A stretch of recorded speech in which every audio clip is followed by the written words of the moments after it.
guys, kamusta na kayo? So, ngayon pupunta kami sa lula at lulo ng asawa ko. So, bibisitahin namin sila. So, dumaan muna kami sa tindahan guys para bibili kami ng pasalubong sa kanila kasi pangit naman na wala kaming bitbit. So, ayan, naglalakad-lakad kami ng asawa ko. So, medyo malamig pa dito sa Nepal guys, pero patapos na yung winter.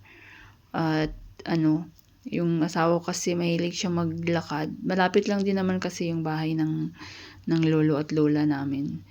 So may nadaanan kaming party, kasalan. So mga mga 10 to 15 minutes lang ang lakad papunta sa bahay ng ng lolo at lola namin. So ayan na yung bahay nila guys. So yung asawa ko, dala niya yung aming pasalubong.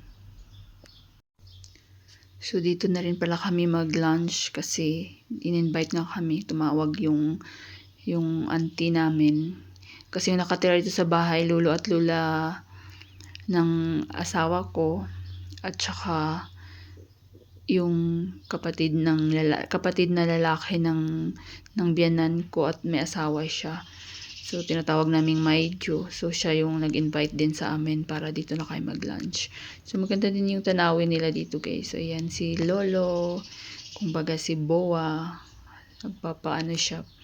Papahangin at nagpapainit dito sa rooftop nila. So, maganda yung mga view din dito guys. So, at tinawag na kami dahil mag-lunch na. So, nakaready na yung pagkain. Ang sarap magluto yung auntie namin, yung asawa ng kuya ng ang aking biyanan. So ang sarap niya magluto guys. Kaya kapag dito ako kain, napaparami talaga yung rice ko. Ingat kayo palagi.